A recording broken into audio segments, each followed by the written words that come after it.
Hey, what's up? Mr. Bill here. Before you listen to the podcast, I just wanted to plug a few things. First of all, I'm doing a bunch of dates for the rest of the year, and I just wanted to tell you about those. I have November 15th in Melbourne, November 23rd in Brisbane, and November 30th in Sydney. December, I have the 12th in San Francisco, the 13th in Nevada City, 14th in Los Angeles, 18th in Denver, 19th in Santa Fe, and the 21st in Columbus. And then I have a show on January 11th in Philly. If you want to come to any of these shows, go to mrbillstunes.com/tour. I also wanted to mention that I have a label. It's called Belegal Beats. I don't know if you know about it. If you go to belegalbeats.bandcamp.com, you can check out all of our releases, and we actually just had one come out on November 8th by a guy called Bakar. The EP is called Lifeform. It's just a really sick IDM EP, and I think if you're listening to this podcast and you're into my music, you'd probably like all the stuff that we release on that label, so you can go check it out. We also have a Spotify playlist. If you just go into Spotify and type in Belegal Weekly Selects, you'll find the playlist there. Every week, a new artist from the label takes over the playlist and just replaces it with all the stuff that they've been listening to and enjoying. So every week, it's just a whole set of new IDM music for you to discover if you want. The last thing I wanted to mention is that you should rate, comment, and subscribe this podcast on Apple. Apparently, if you do that, it really helps the podcast. I don't actually know how it helps the podcast, but I've just been told that it does. So if you know how to go to the Apple Podcast app and put a comment there, give it a 5-star rating, subscribe to it if that's a thing. I'm not actually sure. I'm not an iOS user. Then apparently that's really helpful. So yeah, I just wanted to mention all those things and enjoy the podcast with Gardnsound. Cheers. Hey, you're listening to the Mr. Bill Podcast. Hey, you're listening to the Mr. Bill Podcast. Hey, you are listening to the Mr. Bill Podcast. Hey, you're listening to the Mr. Bill Podcast. Hey, you're listening to the Mr. Bill Podcast. Hey, you're listening to the Mr. Bill Podcast. Hey, you're listening to the Mr. Bill Podcast. Hey, you're listening to the Mr. Bill Podcast. Hey, you're listening to the Mr. Bill Podcast. Hey, you're listening to the Mr. Bill Podcast.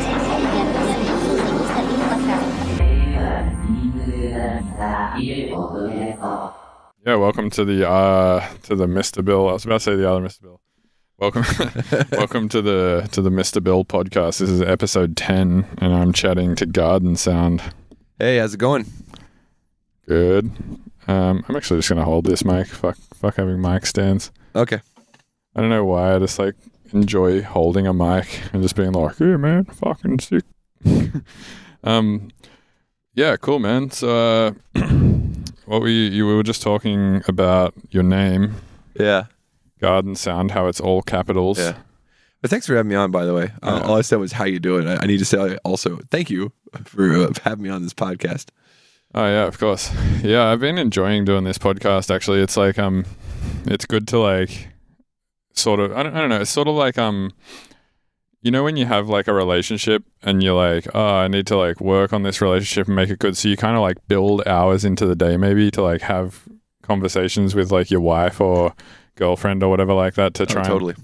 Yeah, I feel like the podcast is sort of like that, but for friends. It's like I'm almost just building time in to be like, all right, I'm not going to be on my phone for this hour and a half and just like have a full engaged conversation. Oh, true. That makes sense. Yeah, so I've been enjoying it a lot for that reason, actually. Yeah. And yeah, it's cool. I find like I find a conversation is almost like a flow state. Like for me with music, when I go to write tunes, I have to be working on music and not looking at my phone for maybe like 30 minutes, and then it kind of like I get into that flow state and everything starts to feel comfortable and good.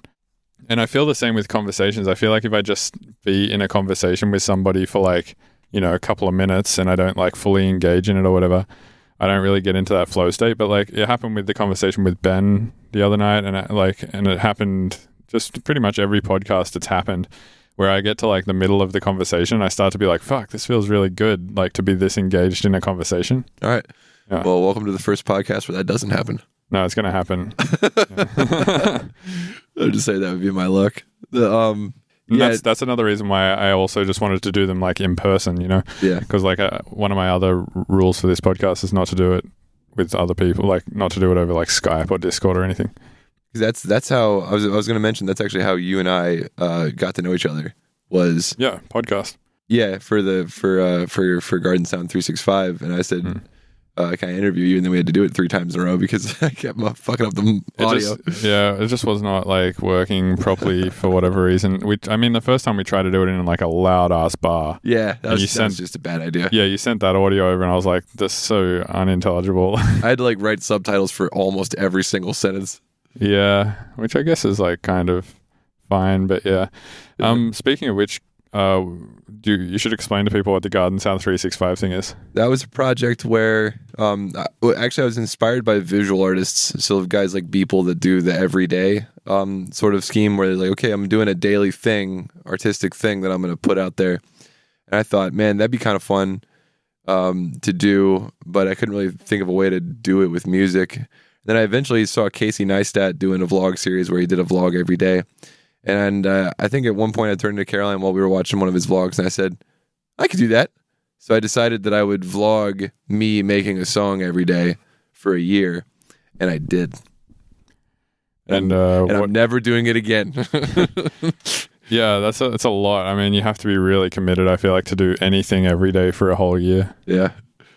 Every once in a while I get the email like, hey, Gardner, are you going to do another 365? And I'm like, no. I usually just send a 1-word response, just to, no.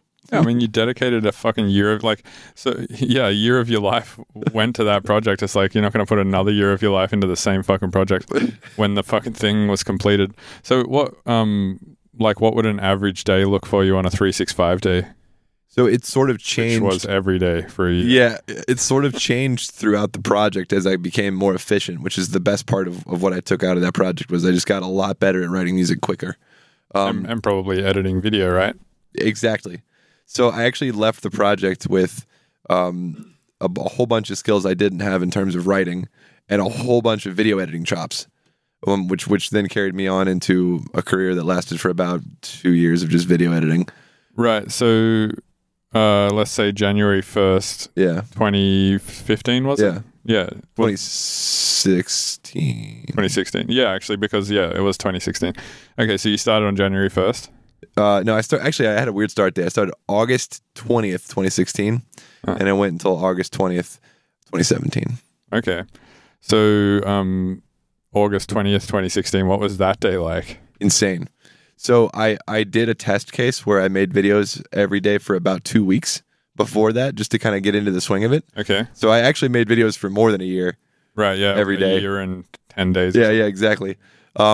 Just because I wanted to know if it was possible. Like I didn't want to just start the project and get like 14, get like 14 videos in and then have to stop, right? Is the audio okay?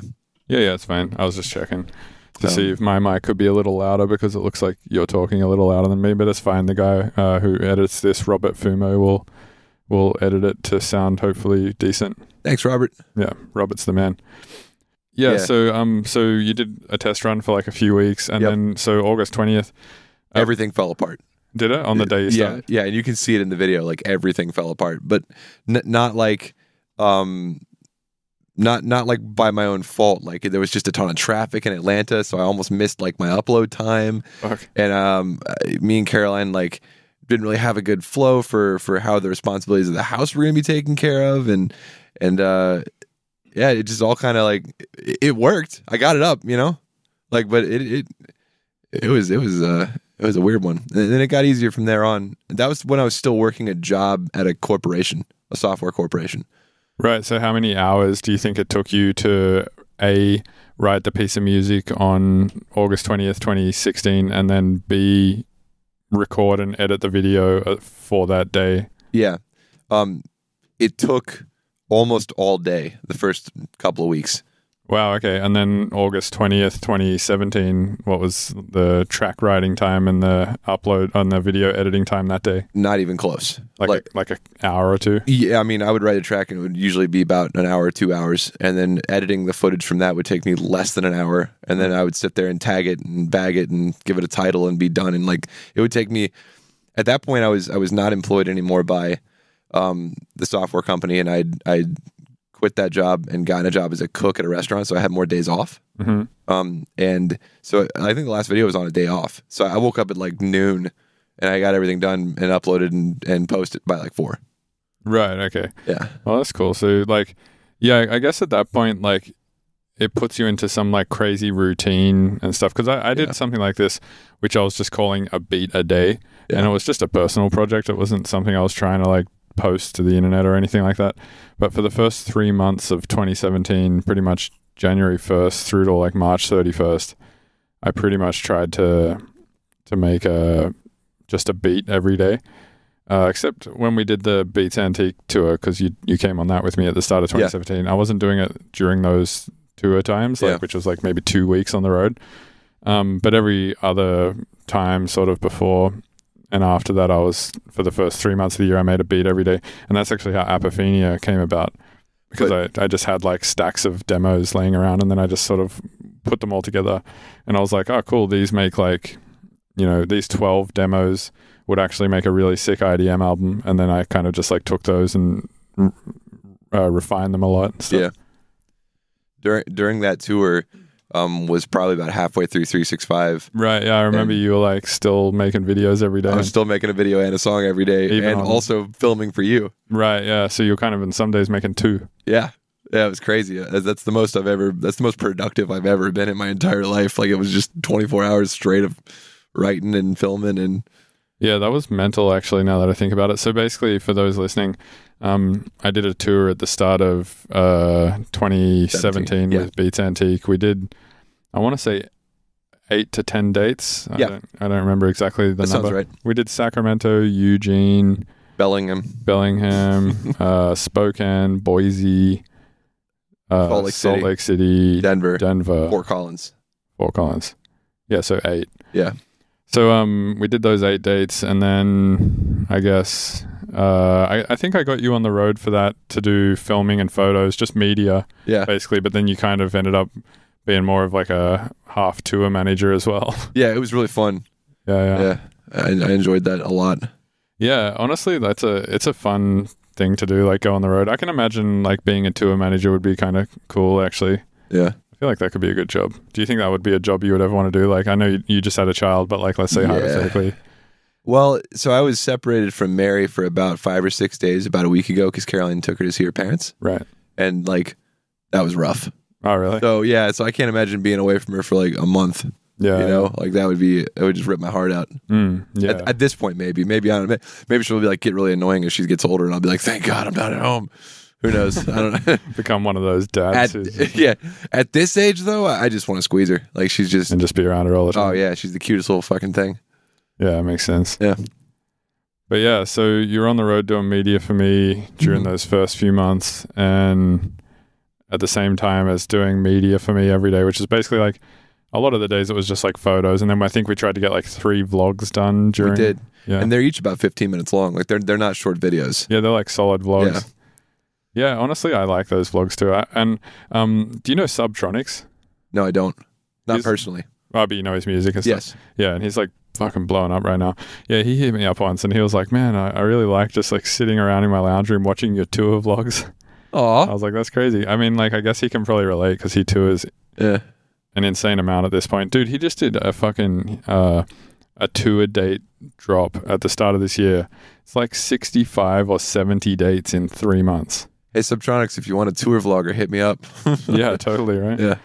Yeah, I don't know if he listens to this podcast. I know Dirt Monkey listens to this podcast. That's rad. And Tipper fucking listens to this podcast. That's also rad. Dude, he hit me up the other day and he was like, I just listened to like the first 6 episodes of your podcast back to back on a flight. Well, now it's out. Hey, Dave. Yeah.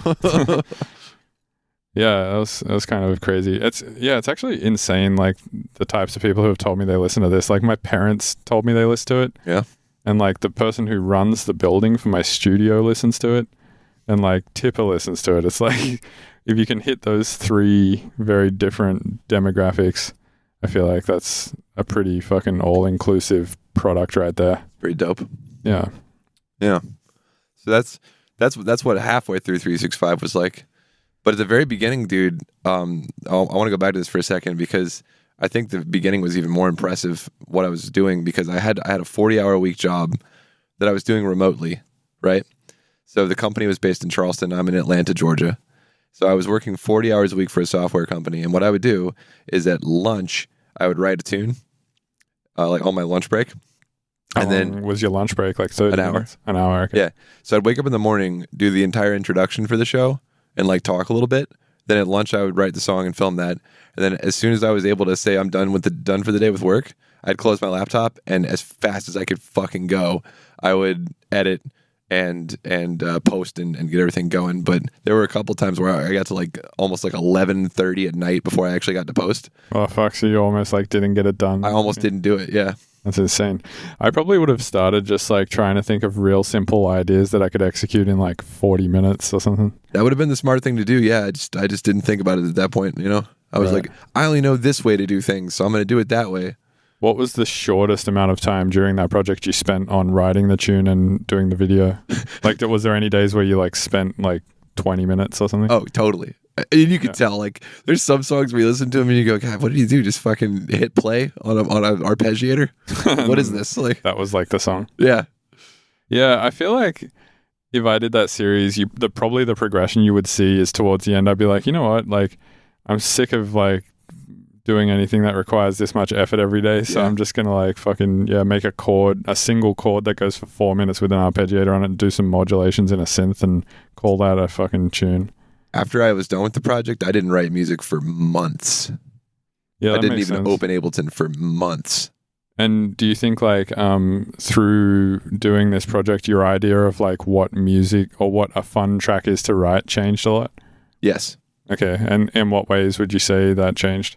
Well, my tastes have changed. So I mean that definitely influences what I think is fun. But the idea of having a deadline makes writing music for me just totally invalidates it anymore. So like, Yeah, you don't like it? I don't. If it's like, okay, this is due at the end of the week, I would just as soon turn it down. Yeah, I feel that. I'm kind of the same with music these days, although I feel like having a deadline is good. Like I try and set my own deadlines a lot and be like, all right, this EP has to just be done by this date because I need some fuel to put out right before this tour or something like that.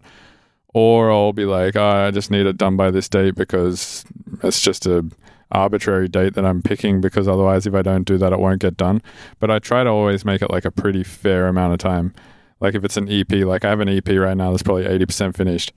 And I guess like a fair amount of time for me to finish that would just be by the end of the year. Yeah. It's like 4 tracks. Yeah, that's fair. Yeah, I feel like that's pretty reasonable. I feel like I call it soft deadlines. So I've got some soft deadlines Yeah. for stuff for sure. But I mean like, for instance, if somebody like my buddy John comes over a lot. This is my writing partner. Mm-hmm. And he'll come into the studio with me. He goes by Curry Sauce, and we'll write music together. But one of the rules that we have is, and we've been far more creative and have produced far better music because I think we both agree there's no timeline on this. Like just come over and we'll just get the juices flowing. We'll see what happens. But because that whole idea of this needs to be released so that we can, for what reason, to blow up on Instagram? Like so you know, right? We decided that wasn't important, and it's far more important for me and John just to interact and enjoy writing music together. And because of that, some of the music we've written has been some of my favorites over the past couple of months.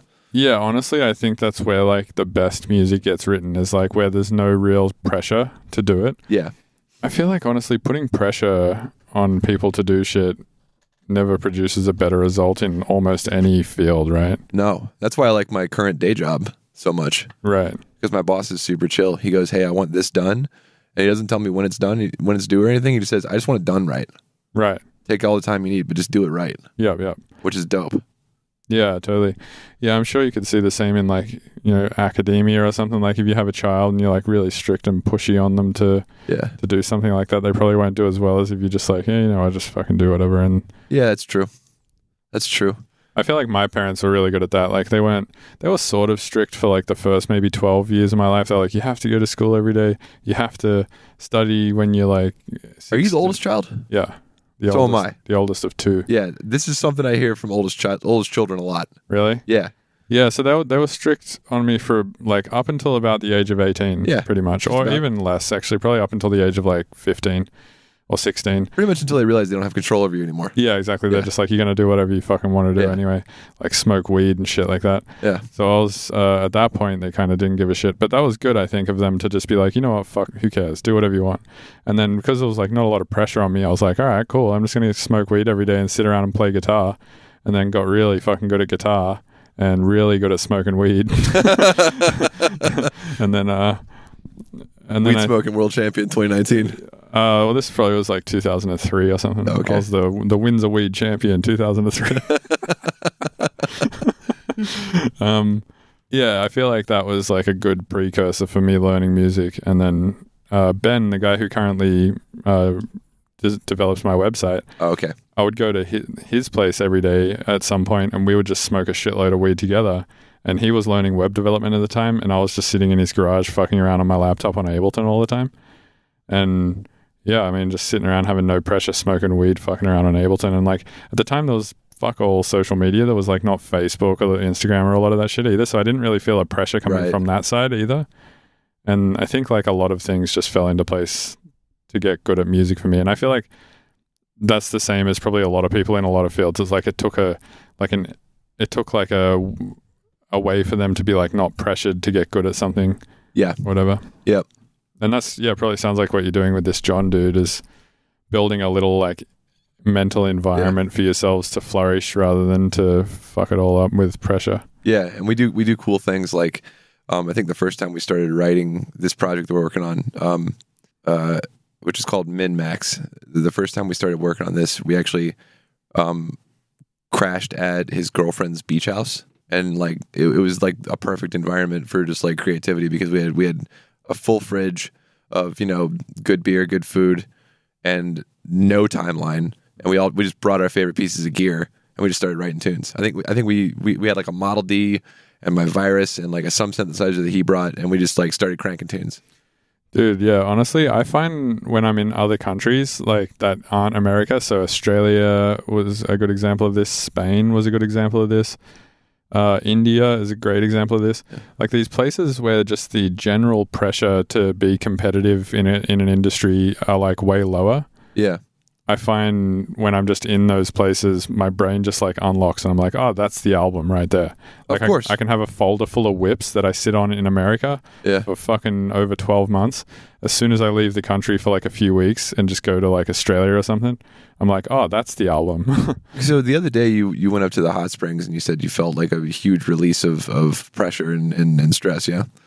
So I would argue that maybe it's just the fact that you're on a quote-unquote vacation or a major break from the norm that allows your brain to kind of chill out. And it could, but like, I mean, when I was in Spain, I wasn't on a vacation. I was working at Berkeley, and I found that I was still like just not feeling as much pressure there, and I was still writing a lot of like cool beats every day. So you're saying it was enough of a change in just typical societal pressure. Yeah, I think. I got you. That's my theory. That makes sense to me.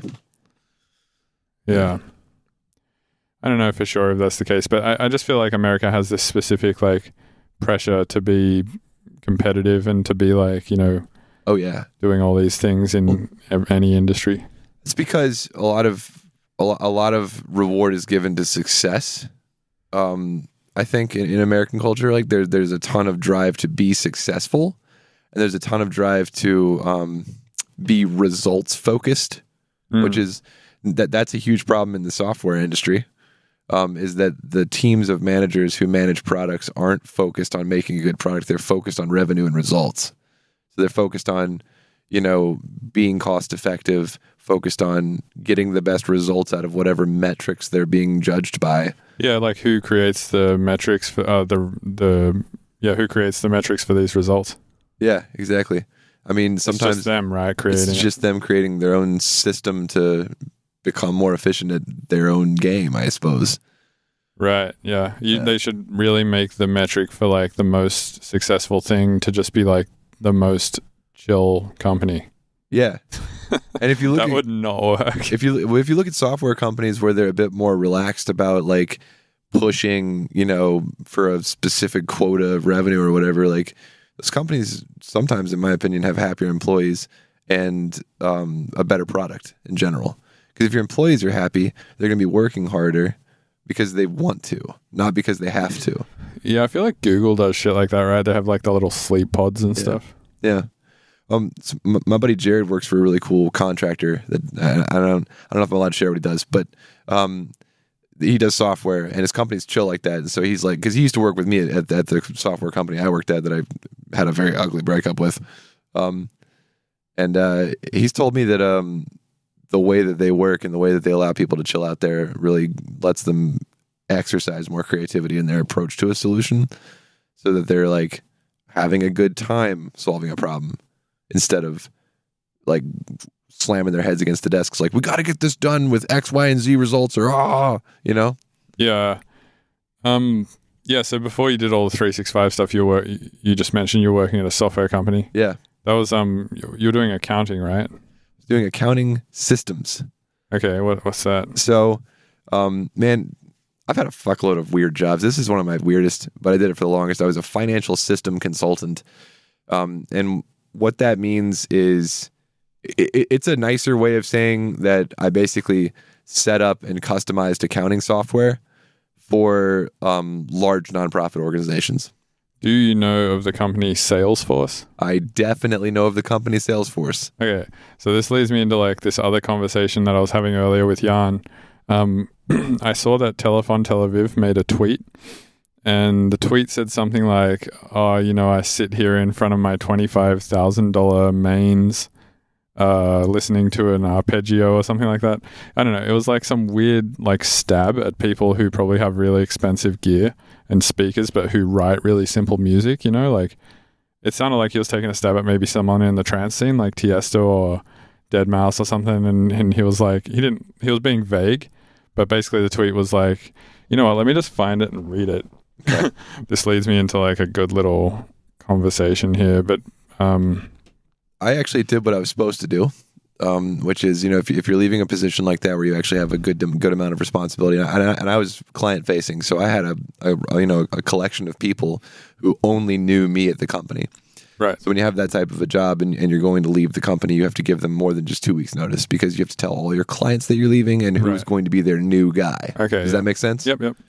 And we really emphasized a personal touch, which was one of my favorite parts of that job. I'm good at talking to people. I like talking to people. So what I did was I gave them 3 months. I said, hey, this is going to be my last quarter here, which is plenty of time.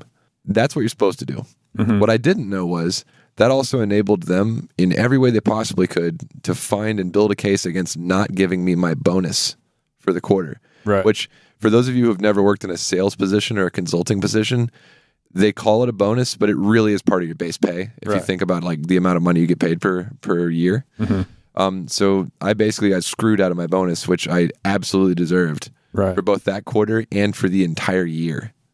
Fuck. So if I ever, I'm not gonna say who this company is because they don't deserve any free promotion. But if I ever find my manager on the streets, I'm gonna have some words and be like, "You owe me a lot of money." Right. Okay, so this Telefon Tel Aviv tweet, it's in quotation marks, and it says, "Here's another piece of gear in my studio that you definitely can't afford, while my $25,000 quid mains sit surreptitiously in the background. Here's a truly unique thing called an arpeggio." Sounds like they're having a bad day. Yeah, what do you think that it means? Like, what do you think that tweet means? I've said things like that before. I don't know. Maybe they're just feeling prideful. It sounds like they're taking a stab at someone like Tiesto or Dead Mouse sitting in front of $25,000 speakers doing an arpeggio and being upset that a simplistic thing is popular, more successful than whatever they're spending a lot of time on. Right, and this is where it comes back to Salesforce, because like I was talking to Jan earlier, and I was like, it's kind of cool that like that bullshit, like this is like EDM Twitter, right? Right, and like. In the electronic music scene, like I've been there before, you've been there before, people will always like take stabs at other people who are more successful for doing simple things. Oh, I've taken down videos about me ranting about that kind of shit just because I'm so disgusted by getting that prideful about things. It's silly. And I mean, I think like I've been there a ton of times, and I really try to be self-aware of it and not get into that position anymore. And I'm not having a stab at Telefon Tel Aviv for being in that position. I totally understand it. I've been there, yeah. And I love Telefon Tel Aviv's music, and seen them I've seen him when he played at the Black Box like maybe last year, and it was fucking awesome. But I was talking to Yana being like, it's really cool that doesn't exist so much in the tech scene. Like every time I've met techies, they're always like, they're like, oh, you know, they're pretty good at just doing their job, getting paid a lot of money to do their job. And then it's pretty thankless. Like nobody really knows who developed the app that they're using. The end users don't ever really give a shit about the credits. They just give a shit about the thing existing. The biggest slam fest in tech is Apple versus Mac, and that's it. I mean, sorry, Apple versus Windows, and that's it. Right, but not really, because like, I mean, I spent a little bit of time in San Francisco hanging out with Jan, and literally all the techies there that I met, they call the big Salesforce tower a giant dildo. They're like, yeah, it's the big Salesforce dildo.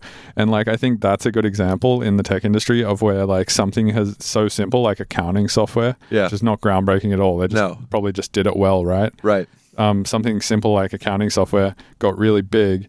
And now everybody, and it's really simple, and now everyone's like, oh, fuck that thing. It's like simple, fucking stupid bullshit. Oh, yeah. It's like the equivalent of something like simple trance, like Deadmau5 or something like that getting big, and then all producers being like, oh, this is fucking dumb. Or right.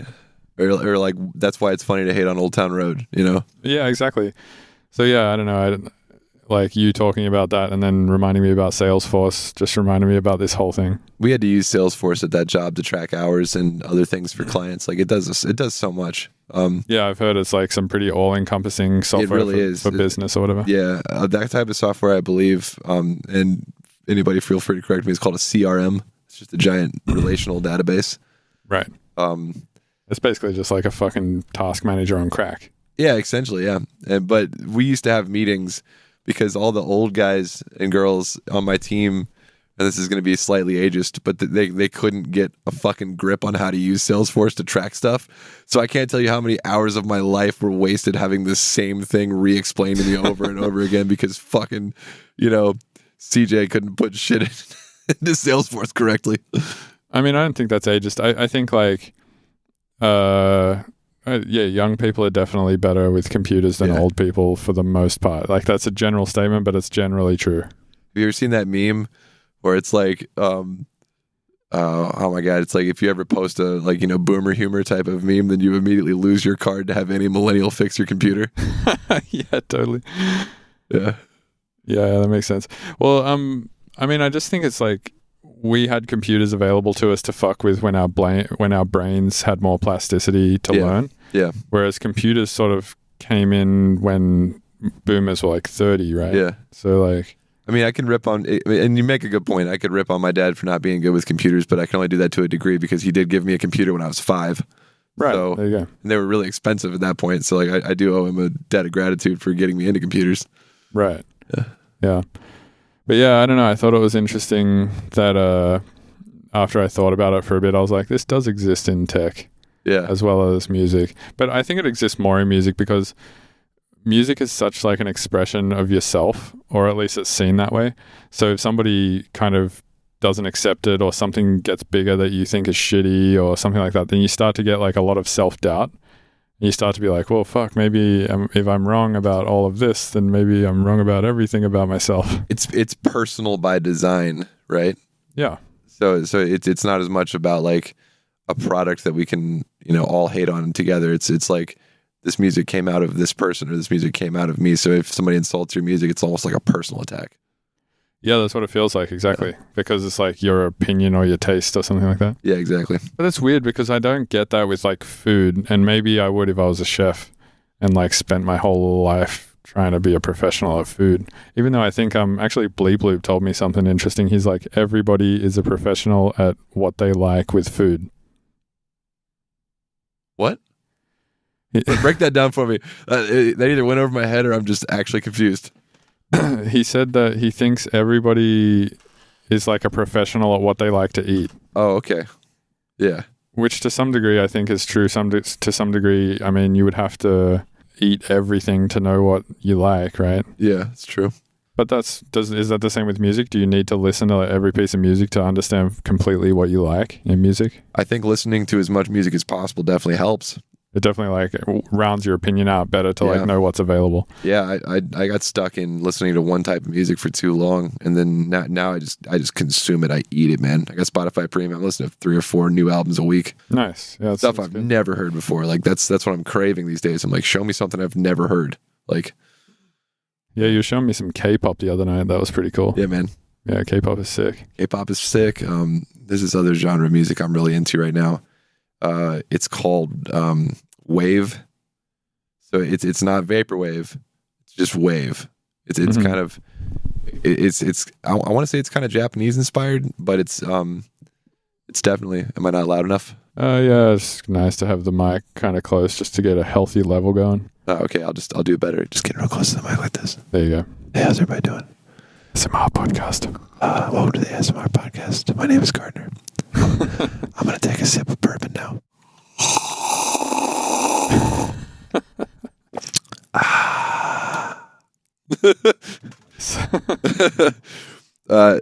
Yeah, no, wave is Japanese inspired hip hop. It sounds like if you took the re-space from liquid drum and bass and just put a hip hop beat on top of it, some really floaty, airy lead stuff. Mm-hmm. Actually, that's what it sounds like. It's fucking halftime. It's halftime liquid. That's what it is. Okay. Yeah. Isn't that kind of dubstep? No, it's a little bit. It's not as surgical. It's called wave. Wave, yeah. Yeah, I never heard of it. I always think it's funny, like how a lot of new genres will come out, and I'll listen to it, and I'll just be like, oh, it's like house with a slightly different beat or something, and then everyone will be like, no, that's Moomba, or like, someone will show me something, and I'm like, oh, cool, it's just dubstep but simpler, and they're like, no, that's rhythm. Yeah. Or like, I don't know, it's like the subgenres get more and more, and I think this happened in the rock scene too, right? It's Do you enjoy categorizing things though? I think it makes sense for conversation. Yeah. Yeah, for sure. Like, I enjoy it. Like, that's why, finance and accounting was so much kind of fun for me. True. I like to categorize things. I like Excel. I like to fuck with the colors in Ableton and put things in groups and groups and groups. It just like makes you feel comfortable or something. Yeah, I love it. Yeah, fair enough. Yeah. Makes sense. Yeah, I like it. I mean, I think that like to some degree what's going on is the same thing that happened in rock. I think humans in general like to categorize things. It just makes people feel comfortable to like know what things are and to be able to call them a thing. Yeah, it makes your brain more efficient. Yeah, it's like if you don't understand what to call something or like what it is, it maybe just makes you feel a little bit crazy. Uh-huh. Whereas then you're like, oh fuck, it's just rhythm, it's fine. Yeah, you're like, it spooks you if you don't know what it is or something, or if you don't know what to call it. Like rock got broken down into like speed metal, progressive metal, new metal. Yeah, exactly. It's like, it was rock, and then they became rock and metal. Then they became like hard rock and soft rock and cock rock and indie rock and jock rock. Yeah. And butt rock and Chris rock. You ever heard of butt rock? Butt rock? No. Butt rock is basically any kind of semi-hardcore, Chad music that you might find in a Sonic the Hedgehog game. It's called butt rock. Okay. Yeah. Nice. I'm into it. Yeah. I love Sonic. Sonic the Heg. Sonic the Heg. Yeah. So there's like, and then I guess from there, like, sharted off into metal. I was going to say sharded, but then I was like, sharted. It just into metal. One day, just metal.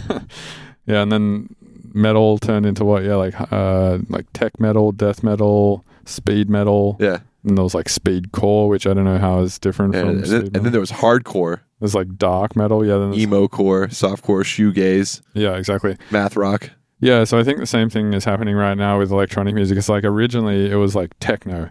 Yeah. Like any electronic music. It's all techno. Everyone was like, oh, cool, you're into techno. Yeah. Or for a while. And then it was house. It's like, it's slightly slower. Well, actually for a while, in Australia at least, I don't know if this was the case anywhere else, because Australia's electronic music scene has no history in comparison to America, like with Chicago house and Detroit and all that shit. But like in Australia, like I was making I showed a friend of mine some tracks that I made when I was like 17. One of them was psytrance. In my opinion, it was psytrance. It was psytrance. And then another one was like glitch, like Square Pusher or something like that. I showed him both, and he was just like, "Oh, cool, you make dance music?" And I was like, "Yeah, I mean, I guess, yeah." I was like, "Well, actually, this one's psytrance and this one's glitch, but yeah, I suppose." Yeah, I think it comes full circle at some point, because like when it comes to rock now, I still would just call it rock. Mm-hmm. Or when I hear anything that's like closely resembling metal, I'm like, that's metal. And then somebody will say, correct me or whatever. But like, I don't think it really matters at a certain point. It doesn't, but like also I think it matters. It doesn't matter, but I think it depends like how engaged you are with the style too. Like for instance, if you showed me a track by like Square Pusher or something like that, and I was like, "Oh, cool, this is like nice electronic music," you might be like, "Oh no, this is like breakcore or something." Yeah. Oh no, this is neurotrance. Right. Yeah. Whereas with like metal or rock, something you're maybe not so invested in, I'd be like, "Oh, cool, yeah, rock song," and you'd be like, "Yeah, that's a fine definition." Yeah. It's sort of like, if you were a cheater and you looked at another cheater, you'd be like way more observant of like where all their spots were on their body. And you might be like, "Oh, that guy's got a cheetah spot right there. Gross." Well, a weird place for a cheetah spot. yeah, exactly. What the hell is this guy doing? Like, I can't believe he's got a cheetah spot right there. The wrong place for that. Yeah, exactly. Whereas, like, we're humans. We're not invested in where cheetah spots are. So we just look at a cheetah and we're just like, it's a fucking spotted animal, and we don't give a shit where the spots lie. And then we get back in the car because those things are fast. Exactly. Yeah, you get back in the car and you go the fuck home. Yeah. Yeah, no, I can dig that. So let me not really counter that, but let me add something to it. The idea of humans needing to categorize things, I think is on the whole good. Here's why. So the example I gave where I said that I can definitely tell there's a distinction between rock and metal, right? I'd say that they probably both fall under the giant umbrella of music. But I think there's rock and then there's metal. Like, I think they're distinct, regardless of their beginnings or whatever. The point I'm trying to get at is the distinction is made because we got so into categorizing things, right? So you can make that distinction, and I think a lot of people could agree that there is a distinction. Just like how there didn't used to be the color blue, it was there in the visual spectrum. But until we started to categorize colors a bit more, everything was just green. Have you ever heard about this? No, I have not. So if you go back into recorded history, it's a couple 100 years, you really won't see any mention of the color blue. You'll only see green. Like the sea is green, the sky is green. This is that, and this is this. Oh, yeah, interesting. But after a while, some people were like, you know what? It's not really green. It's more like blue. When they were like, "What the fuck is blue?" Right, and then then that became like something to talk about and discuss, and then eventually now we have green, blue, violet, purple. So people were calling green and blue the same thing. They were just like, "Yeah, it's green. It's a shade of green. Blue just used to be a shade of green." Ah, interesting. I wonder if that like actually would have affected your vision by just calling them the same thing. Well, that's what I was getting at. I think it helps develop our senses more when we start to subcategorize. Yeah, that's probably true. Yeah, pushes our brain a bit further to really try to nail things down better. Right. So maybe like in the music production process, having like a stronger vocabulary to like explain how things sound, like, "Oh, that sounds spiky," or "That sounds boxy," or "That sounds like fat," or "That sounds thin," or whatever. Not crunchy enough. It's too crunchy. That can maybe like help you a little bit, like use other parts of your brain and other senses and stuff to be like more creative to try and get the exact like vibe and feeling that you want to get out of a thing. Definitely. Yeah, okay. Yeah, that makes sense. Definitely. Yeah, I think that could be a good argument for like categorization being a positive thing. Yeah. Because like I had a bass teacher when I was in school, who told me that because I was frustrated that I wasn't having enough time to practice my bass and write music. I was a composition major. So I basically had to take a lesson every week, just like anybody who was doing a performance degree would have to. And also write and have a lesson in composition every week. So I would argue it's more of a difficult degree because of that. But I was, just expressing my frustration with my bass teacher. I said, I wish I had more time to do things, and which I realize now is a silly argument for a college student to make because you have fucking nothing but time.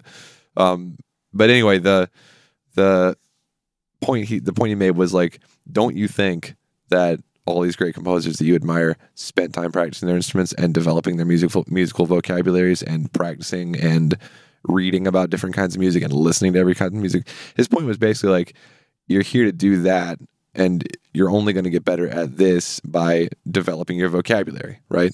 By spending time. Where am I trying to go with this? That's kind of a tangent.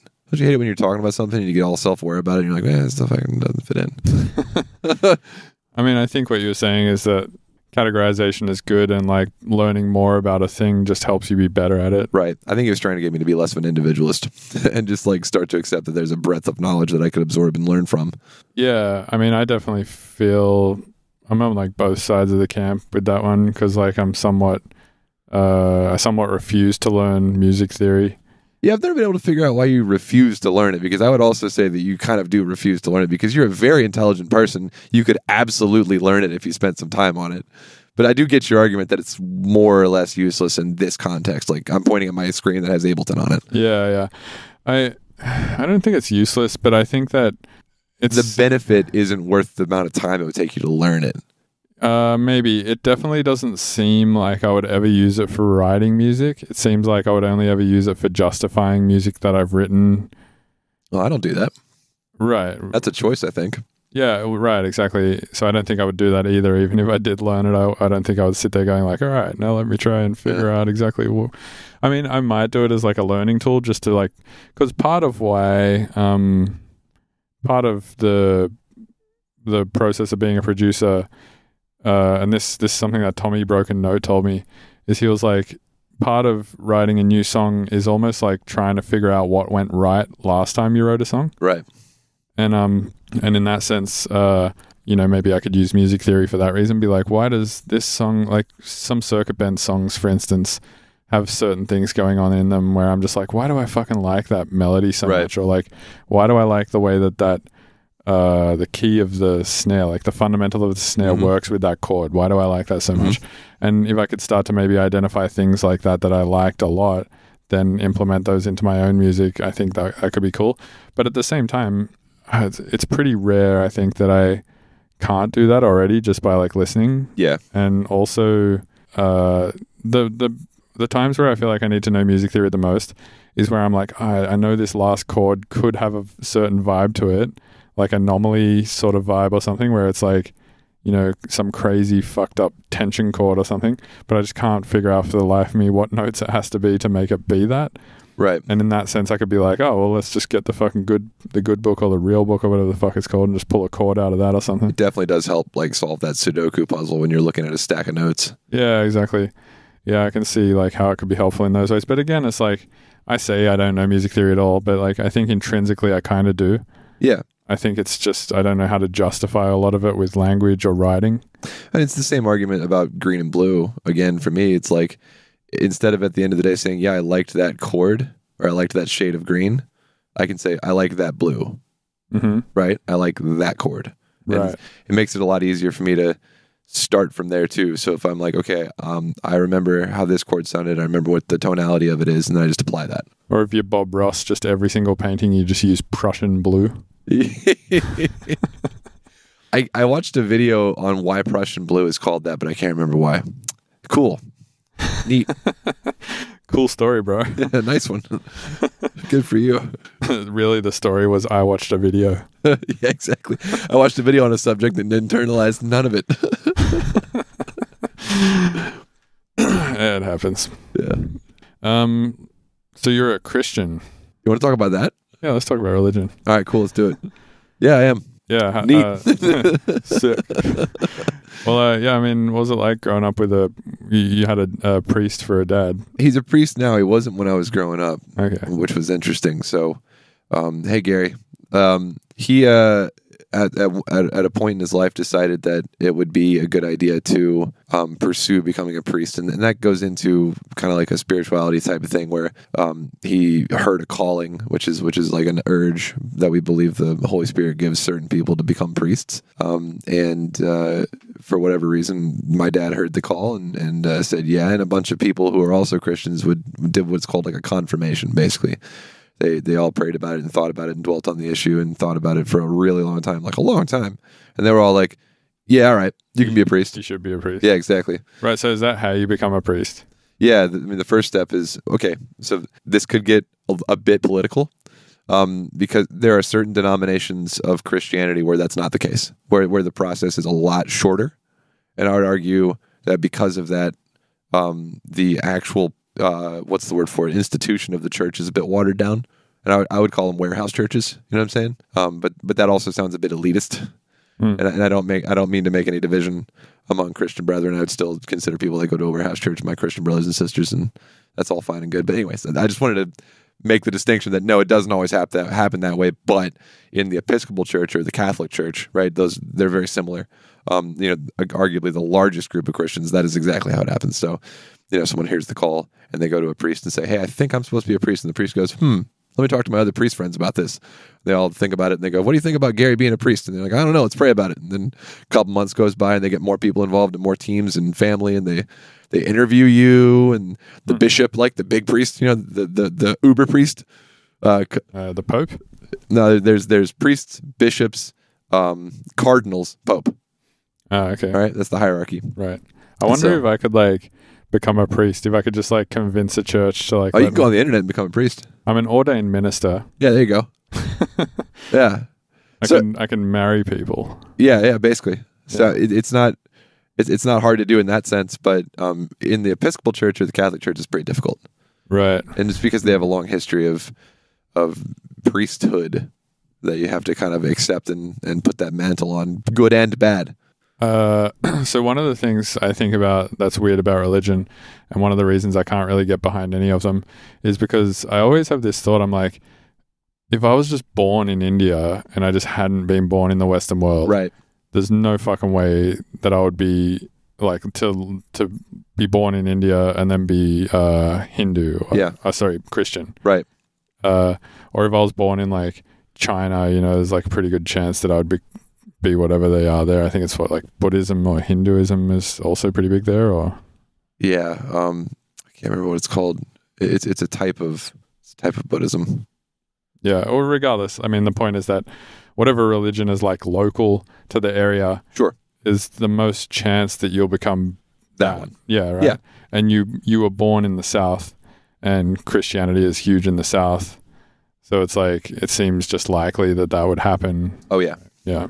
And that's the entire community of some places. Like the place where I grew up, that was the whole town. Everyone was religious. Everyone, right? And everybody goes to youth group, and you hung out with your friends at youth group, and everybody goes to, mission trips and everything. And it's just what you do. So when I was younger, there was certain points of the day or whatever when I was at school where everyone who was Catholic got to leave class and go and do some shit.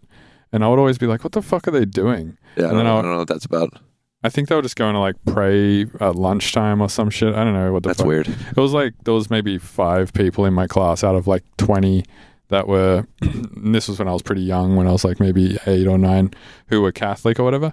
And they would get plucked out of class and they'd be like, you guys are all religious, come with us, and you have to come and do the religious thing or whatever. And I'd always be like, that's fucking bullshit, I want to leave class. Yeah. So I'd go home and be like, hey Dad, can I become Catholic? And he'd be like, don't be a fucking idiot. It makes you wonder if you can get a exemption from class to go protest a soldier's funeral if you're part of the Westboro Baptist Church. Right. Yeah. Yeah, it was just funny. I still remember going home and be like, I want to become a Christian or Catholic so I can leave class. And my dad just being like, you're a fucking idiot.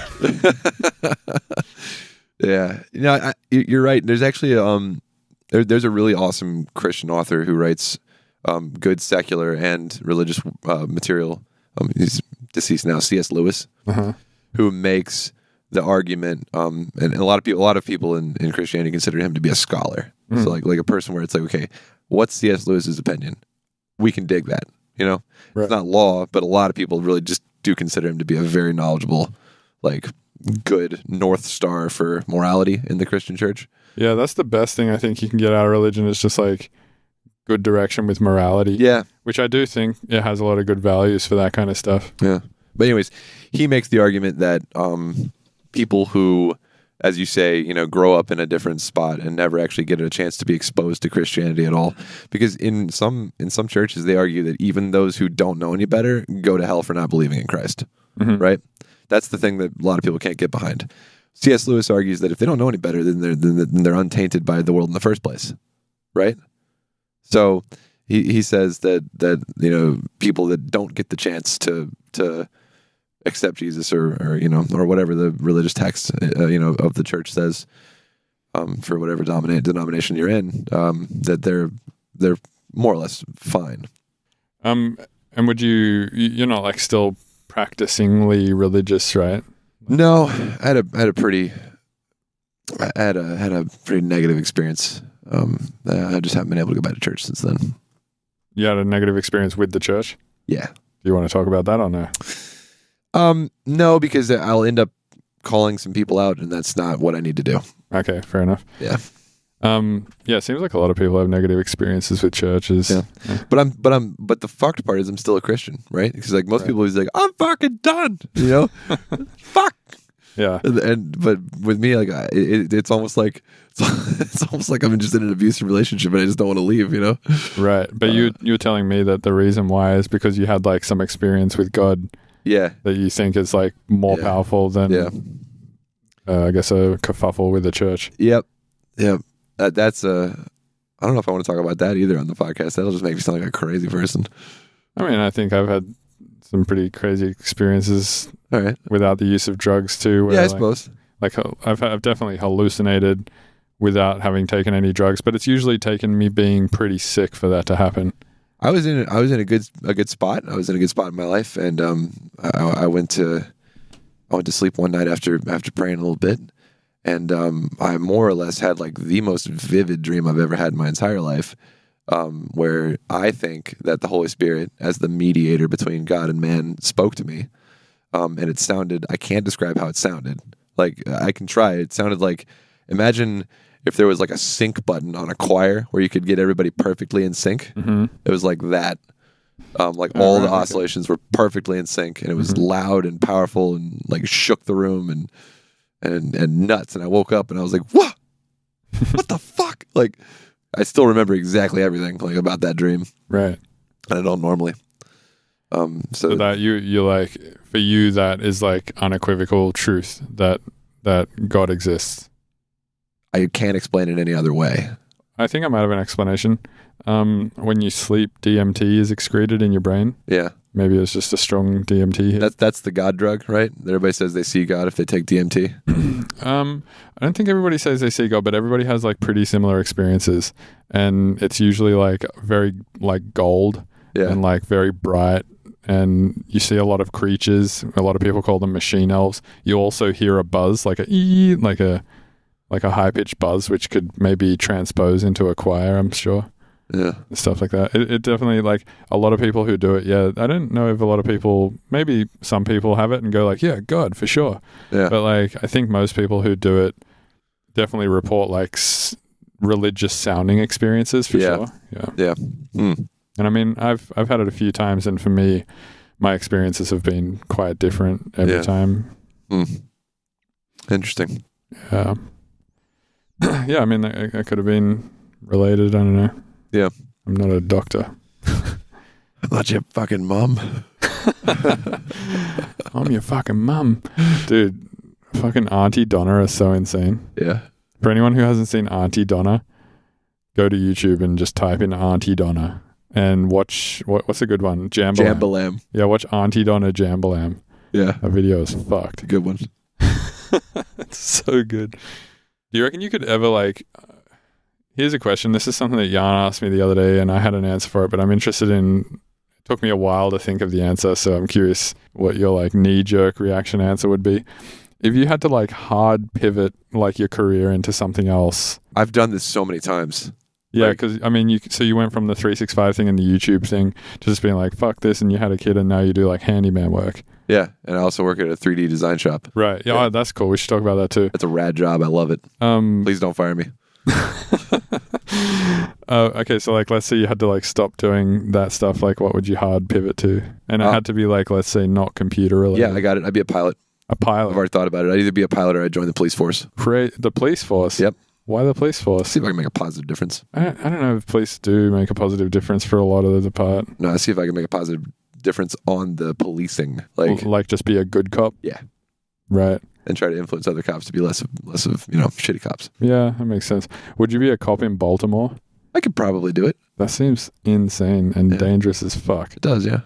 I don't think I would want to do that. I don't know. I work around dangerous machines every day. What's the most dangerous machine? We have this thing called an Onshrood that is basically a giant spinning drill bit going at like tens of hundreds of RPMs. And if something isn't secured down to the table where it's trying to trace something, it'll shoot it through the fucking wall. Right, I'll just spin it up and turn it into a giant frisbee. Yeah. Jesus. I've seen instances, not at this particular shop, but instances of similar CNC machines ejecting blocks of aluminum through the safety glass, through the wall of the shop, and like a mile down the road. Holy fuck. Like, so if that hits you, you're dead. Oh, you're toast. Oh, it's going to go through you. Like it went through the fucking safety glass. Like that stuff is like inches thick. How did somebody fuck that up? I don't know. And it just missed everybody? I don't know. Yeah.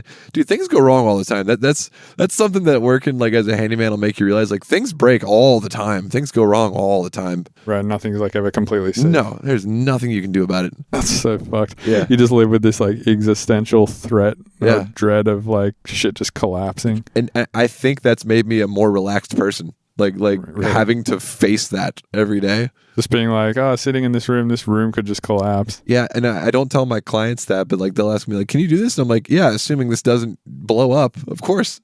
like sometimes I'll see a job where like something's been neglected for such a long time, and I'm like, God, I could die. Like, like I did a rebuild of a porch.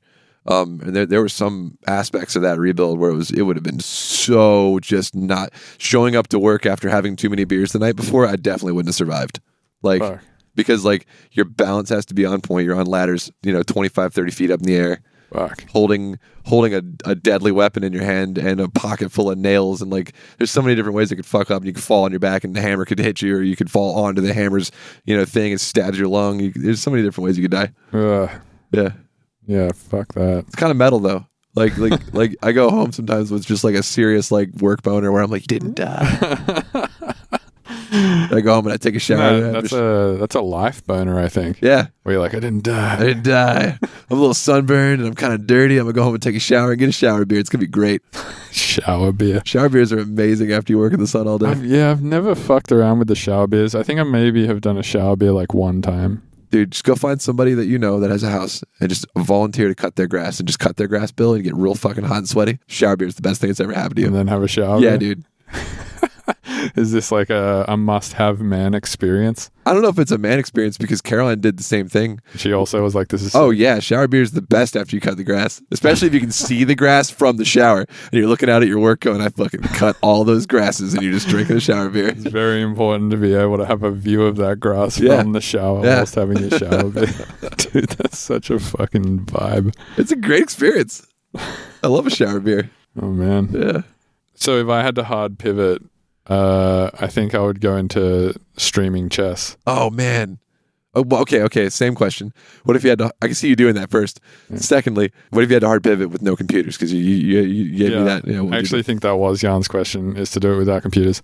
Yeah, it's a good one. A good question. I mean, I could see myself. I definitely feel like I could be like an entertaining chess streamer and just do like 12 hours a day of fucking 1-minute chess games, right? And just being chaos. You know what? I'm not sure. Without computers, I'm not really sure what I would do. I could see you like being like an organic farmer or something. I cannot see myself being a farmer. I could see you being a sick farmer.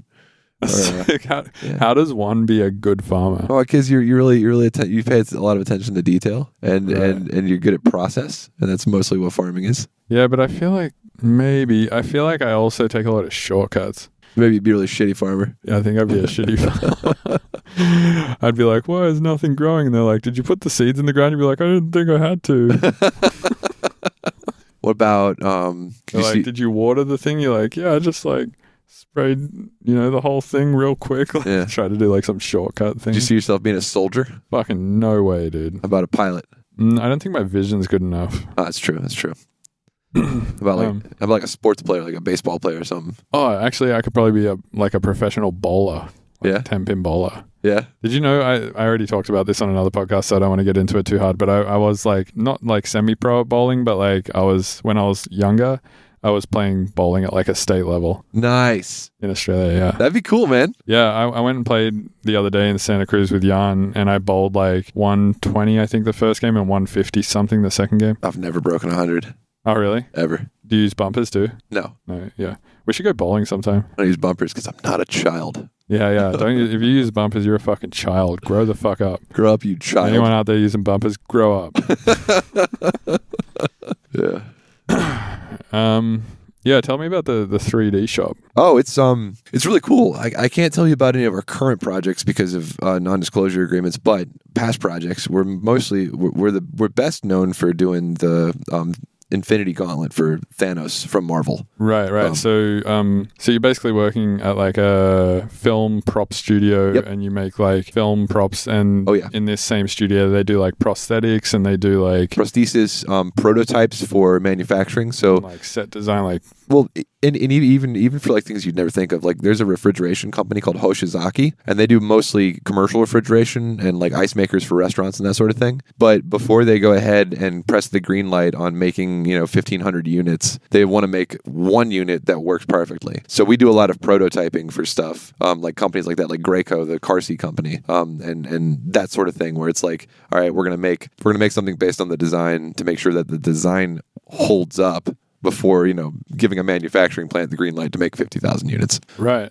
And how did you end up working there? A really, really cool person. I met at a get together in around Atlanta. Basically, we got talking about repairing stuff. They flip houses on the side. And I was like, hey, I can help you with that. And he found my Instagram at one point, I think, and then offered me a job. A couple days later, and I went in for the interview and got the job, and it's great. Yeah, fuck yeah. Yeah. Oh, that's sick, man. That sounds like a lot of fun. Yeah, it's a lot of sanding. Okay. It's far more sanding than I expected. People are like, what do you do for a living? You're like, I'm a sander. I'm a sander. Like Sandor dude on my Discord. Right. That's you. That is what you do. You're sander dude. I'm a sander dude. We got some cool machines at the work, man. We got a couple of those machines I was talking about that could chuck aluminum bricks across the state. Yeah, so I'm curious. You said that happened once. Not at this shop. Okay, but it has happened. Yeah. And Things go wrong all the time. Right. But when it happened, the specific case you told me, it just went through the safety glass, through the wall, and then a mile down the road. Yeah. And it just didn't hit anyone. No. That's so lucky. Yeah. And were there people around? Yeah. Holy fuck. See, what you're saying is at any point in time, I could just be walking through an industrial area and get hit by a chunk of metal. I mean, yeah. And that hasn't happened to me yet. Not yet. Could happen. It's far more likely to happen to me than you. But Yeah, well, because you're around it. yeah, exactly. I'm increasing my risk level every day. That's fucked. It actually gets more likely that'll happen to me as days go by that it doesn't happen to me. Yeah, that's true. Probably like based on the maths of probability or whatever. It's like every day it doesn't happen. Every day I go to work and I come home successfully alive with all my fingers, it's more likely that I'll lose my life or my fingers the next day. And that's why they pay you the big bucks. Yep, that's right. So what else are you working on? So I think I mentioned earlier I'm working on a collaboration with my friend John called Min-Max that we'll be making public here in a couple of months. Oh, that reminds me. Last time, have I told you about the Psytrance project I'm starting called Psytrance Man? Yeah. I'm into it. Nice. So you're starting a project with John called Min-Max? Min-Max, We've yeah. already started it. We've already started it. We're about 15 or 20 tracks in at this point. Cool. You haven't released anything? No. But so what's the release plan? Do you have one, or just sort of write stuff until you feel like there's enough releasable material? Yep. It's changed twice. So at first we were like, okay, let's just do neuro. And then we wrote this one really beautiful mid-tempo song, like Res type of thing. And we were like, fuck, let's do that. So now we've got like 10 tracks that are like that and 10 tracks that are just totally neuro. And John's like, we could just go A, B, A, B, A, B throughout the album and really fuck with people. like that's kind of an opposite end of the spectrum pairing, like progressive mid-tempo and neuro, I feel like they probably go together pretty well. It works a lot better than you think it does, and everything's at 180. Well, honestly, I feel like Rez's stuff is like, I would even go as far to almost put it in the neuro category. It's got some elements of it. It's a little faster than neuro. Yeah. I don't know. Maybe you could call her style Redux bass. Yeah. I feel like she uses a lot of Redux. I did an episode on my YouTube channel where I showed exactly how to make one of her bass noises, and it's basically the downsample distortion in Serum. Yeah, you tune it to the fundamental. Yeah, and it gives you that nice crunchy whine. Yeah, that makes sense.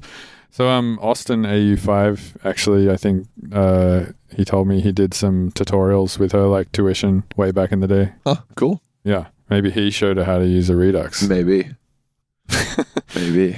Yeah, I like Rez's stuff. Her last album was pretty cool. Yeah. There's a few of her earlier tracks where I was like, oh, this is slightly questionable. I also like how she has a solid positive presence on social media. Like, she's never really causing shit. Yeah, which is nice. honestly. Like, it's a breath of fresh air. Just go to Rez's Twitter page and be like, It's everything's fine. Yeah, so I have mixed feelings about that. I mean, like, I like it when people are positive, for sure. But I almost feel like sometimes, and this might just be me, Yeah.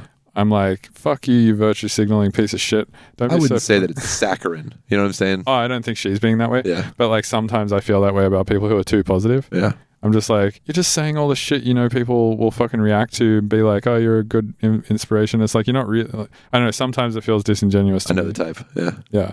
But yeah, obviously it might just be me and my stupid, cynical fucking brain thinking that shit. It's always a possibility. It's probably a bigger possibility than the other person actually being a piece of shit. I feel like I know you too well to comment on that. I mean, you can comment all you want. That's what we're doing here. We're just commenting at each other. You're such a sad piece of shit. Yeah, you know what I mean, though. Like, you go to someone's page and they're just like, oh, it's just everything is love and light. And you're just like, I know that you're angry. Be angry. Yeah. Don't just always be. I mean, I know Anderson Mersive, he specifically told me he tries to just put nice shit out there because there is so much bullshit out there. Yeah, exactly. So he's trying to specifically be really self-aware of like just putting friendly, nice stuff out there, which is a fair reason to do that, I think. That's fair. Personally, I'm always just like, I just want to be myself. I'm going to have a long career. I've already had a long career spanning over a decade at this point. It's like, I want to have 3 or 4 decade careers. I don't have fucking time or the energy to not be myself. Right, that makes sense. It's going to be too difficult to be not myself for that long, Yeah. And it's like people at some point, I think, or at least people don't have to do shit, but my theory is that like I want people to just like accept me for me, and therefore it's going to be a lot easier in the long run, because I mean you can't keep up some fucking bullshit facade for 40 years. No, it'll drive you crazy. Yeah, I mean, there's a lot of YouTubers who complain about that being the case, right? You have to look a certain way to engage with an audience for millions of views a day. I mean, you don't have to. No, you don't have to. They set themselves up to be that way. Right. There is people who look like shoe nice and get shoe nice amounts of views. AKA shoe nice. Yeah. And I think PewDiePie, as much as people like to hate on him, nowadays is more of himself than he was when he started. And at one point did have like kind of a turning point where he was like, hey everybody, I can't keep this up. I'm actually kind of mad at some stuff, so we're just going to do that for a while, and if you stick around, cool, otherwise fuck off. Yeah, I think that's the better way to be. Yeah. Honestly, it seems like the more comfortable way to be. Also, I like Duncan Trussell's theory on this, or was it Duncan? Yeah, I think it was Duncan Trussell, where he was talking to Joe Rogan about like being the gatekeeper to what you do. He's like, it's kind of you're like in charge of like the Joe Rogan gate. Oh, maybe it was Joe saying it to Duncan. I don't know. It was on a podcast with those two guys. One of them, I think it was maybe Joe saying to Duncan, he was like, you're like in charge of the Duncan Trussell gate. Like you have the keys to the Duncan Trussell gate. Nobody can like do stand up the way that you do it, or nobody like excretes the essence of you, like you do. Right. It's kind of like what we were talking about last night, where like, Skrillex is always going to be the best Skrillex. Tipper is always going to be the best Tipper. Right. It's like because they seem to just be really true to themselves, and therefore they've been able to have these like really long careers where they've just been able to be themselves, and enough of the right people have sort of surrounded themselves around the project for them to be able to make it lucrative and all that kind of stuff. Yep. So in that case, that's why on Twitter I'm like, you know what, I'm just going to fucking say whatever I want. I have a tweet delete bot. Tweet delete bot? Mm-hmm. What's that? All my tweets after 30 days are automatically deleted. Oh, no way. Oh, right. Because you think you're that fickle that after a month you're like a different person? So you're like, anything a month old is not a good representation of me anymore? No, I just don't like the idea. And I could go on about this for a while. Have you seen Dave Chappelle's new stand-up? No. It's pretty great. And he has a moment where he does 2 impressions. Uh-huh. I'm going to do 2 impressions real quick. The first one he does like a pretty Dave Chappelle impression of the Founding Fathers. And it's funny. And his second impression is, all right, now who's this? And he goes, I'm paraphrasing, duh, I don't care if you've ever done anything bad, whether it was 10 years ago or yesterday or today. If I ever find out about it, or I hear that you did this, or you fucking done. And he's like, all right, who's that? And the audience like, that's Trump. And he goes, no, that's all of you. That's what the audience sounds like to me. So I have kind of a persistent mistrust of just any Twitter handle that I don't know them as a person. So I don't want them to be able to just grab my words older than 30 days and use them against me. It's pretty presumptuous for me to say that would happen to me, right? Yeah. But I don't have enemies like that, right? But Right. the idea and the concept of watching people get dragged on Twitter frightens me to my core. That might be the thing I'm scared of the most. Is somebody taking some shit that you said. That's my great. Yeah. Turning a mountain into a molehill and making you out to be like a monster, and then just dragging you through the mud. Yeah, being misrepresented to the point where I become a social pariah by no fault of my own. I was on the Fantex podcast a few weeks ago, and they were like, "What's your greatest fear?" And I said that was it, and I still think that's my greatest fear. Interesting. So my thought on that is being taken to court by the Council of Public Opinion. Yeah, I think that stuff's fucking dumb, man. That's not a fear of mine at all. And the reason why is because I think I'd find it pretty easy to defend myself and just be like, I'm actually not a piece of shit. I have not millions. I have millions of years worth of content online. Just look at me, be nice. Someone's going to go find your tweets and be like, I'm actually the worst producer, and be like, hey, Bill, I told you. I mean, everybody fucking slips up and says some shit that they don't mean at some point. I think you've got to take the larger percentage of who somebody is. And if somebody such as myself has thousands and thousands of hours of content online, and for most of it I'm not bigoted, and then I say one thing that could be maybe misrepresented as bigotry, and then you get taken to court by the public opinion, it'd probably be pretty easy defense to just be like, well, if I was bigoted, don't you think there would be thousands and thousands of instances where I've said stuff that's bigoted rather than just this one vague thing that can be misrepresented? Yeah. And I don't really think it would be that hard to defend. I mean, unless it was some serious shit that I said that was really fucking mean to a whole group of people, and then I just kept espousing that week after week. Doubling down and tripling down. Yeah, exactly. Yeah. Then I think it would probably be bad. Yeah, I get what you're saying. It doesn't make it any less scary for me. Yeah. Do you want to talk about the idea of whether or not that's a good thing that we're doing as a society, call out culture and stuff like that? Sure. Yeah. Do you think that's a good thing that we're doing as a society? I think it's terrible. I think we're heading toward thought crime. Thought crime. Yeah. So thought crime is the idea that having a specific thought, let's say, here's a good example. Oh my God, I have the worst thoughts all the time. Me too. Everybody does. But that's the thing, is your thought is not what defines you. It's how you then take that thought out into the real world and how it affects other people. That is important, right? So you and I are obviously on the same page with this. Well, I don't think we're heading towards thought crime. I feel humans, well, I mean, maybe not all humans, definitely I have the most the other day, for instance, I can't even remember what conversation I was having, and literally the thought just popped into my head of how much would someone have to pay me for me to fuck a clone of my mum's pussy as a fleshlight? That thought just popped into my head.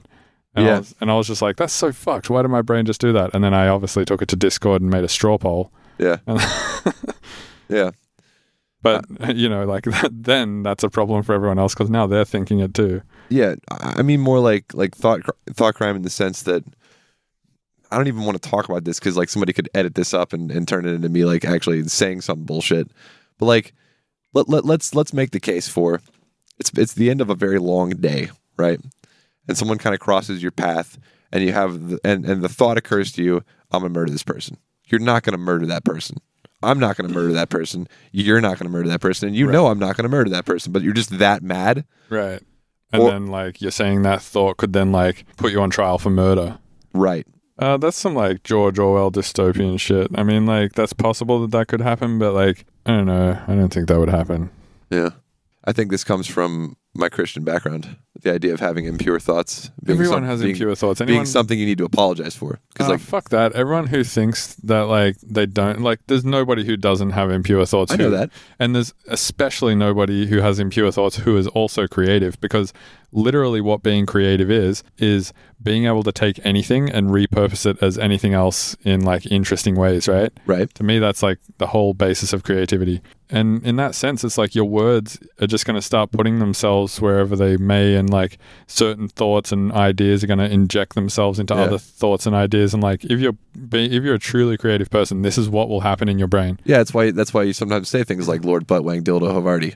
Exactly. It's like it's no fault of your own. It's just the way your brain works. Well, I mean, yeah, it's gray area to say like whose fault is what, but like it's definitely the way my brain works. Like I'll just repurpose like anything into anything, and because I just do that every day, that's what my thoughts do too. But you just hit the nail on the head. The idea or the gray area that somebody's thought is their fault. Mm-hmm. Yeah, that's what I'm worried about. That cancel culture is taking us toward the area of your thought is your fault. It's definitely not. Like your thought is not your fault, because like I think they've been able to test this with like fMRI. We don't even know where thoughts come from. Right. They just happen. Right. Yeah. So if somebody has a thought and expresses that thought and then they lose their job over it, that's not fair. Expressing the thought is different to just having the thought, though. Right. Like having the thought is one thing, expressing it to other people is another thing, and acting upon it is another thing. So, I suppose there are several degrees of separation between having a thought and posting about it on Twitter. Yeah, exactly. Like, yeah, totally. Like, all right. There has to be like, I just don't like it. I don't like a lot of the thoughts I have, honestly. Like my second thought after the one about the clone mum's pussy one was like, what if my dad did a clone of Willie? How much would I fuck myself with that for? Actually, let me ask you that question. How much would someone have to pay you to fuck a clone of your mum's pussy? Ah, man, quite a bit. Like in the thousands, in the hundreds? Single digit numbers. If I really wanted a piece of modular gear, I don't know, man. It'd be up there. I don't know if I'd be able to do that. Like, would I be able to do it with and you'd have to have the knowledge of that, right? Yeah. I mean, you could use the money to pay for therapy later, I guess. Yeah, it'd be up there in the hundreds of thousands. Yeah. Yeah. What if you had to do it with VR goggles on too, and there was like a VR version of your mom? Oh, dude, it's too much. I don't even think I'd be able to get it up. It's not because Sue isn't a gorgeous woman, Sue. Sorry, it's just because like it's too weird, man. Yeah, that would be. Yeah, I don't think I wouldn't be able to maintain an erection. Oh, it'd be so bad. Yeah. Speaking of VR, we did the plank experience at Ben's house. Oh, that was great. Yeah, that shit was so fun. It's really insane how like unnerving. It's so unnerving. It's so for people listening, I went to Tipper's house last week and he put VR goggles on me, and the first thing he made me do was go up a elevator, like a 60-story elevator. And then the elevator door just opens and there's just a plank and you're 60 floors up. Yeah, and you look down and there's cars and like little people and there's like clouds and other tall buildings around you. Yeah, and then I was like, this isn't going to mess with me. And then you step out of the plank and you're like, oh. Yeah, exactly. You like start to lose your balance. This is going to mess with me. And it's like the graphics aren't even good, and like nothing about it is like... It's not real. It's not real looking at all, but it takes up your entire peripheral vision. And your brain just clicks into I am on a plank 60 floors up mode. It just can't handle it. Yeah. It totally fools your brain. It does, yeah.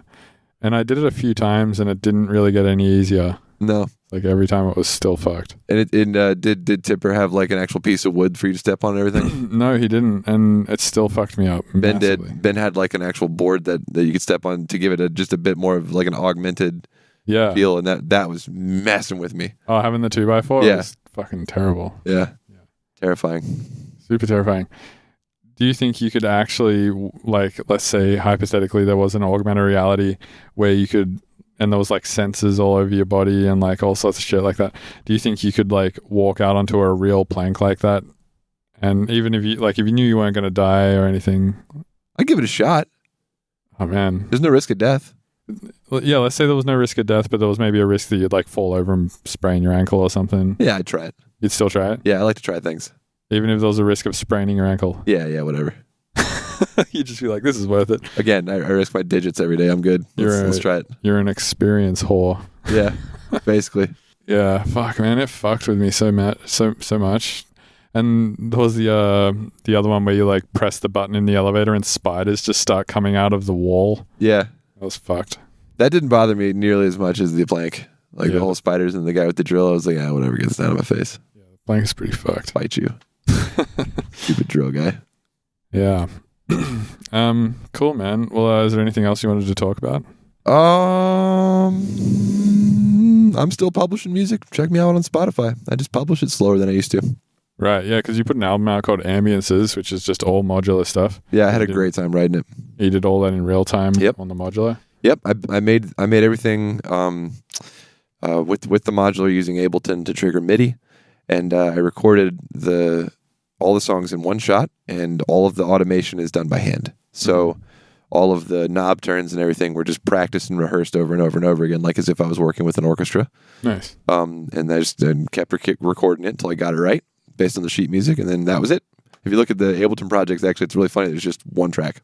And yeah, that's awesome. And then a bunch of MIDI data in the clip view or Nice. whatever. Fuck yeah. And then and then you have another project that you finished recently, either just before or after that, called Whitey McWhiterson. Yeah, Whitey McWhiterson, which is a hip hop alias.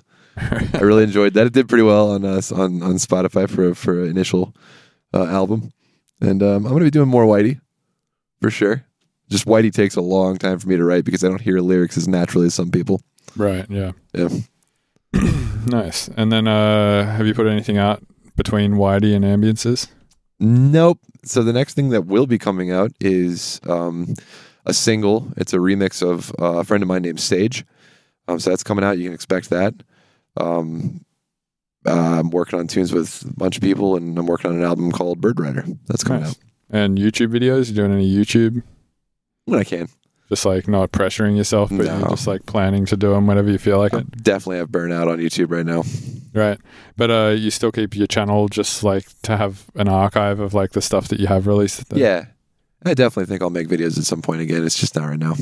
Yeah. Yeah. Yeah, I feel like if you do stuff too much, you'll always hit like a burnout point. Yep. I kind of did that with touring. I hit a burnout and then didn't do a lot of shows through 2017 or 2018. And I'm just starting to ramp it up again now, I feel like. Well, that's good. Yeah. People like to see you. Yeah, it's getting more fun to do more shows again. Yeah. Yeah, I'm going to do my first full-blown tour again since the fall of 2016 when I first met you in spring of 2020. Nice. Yeah.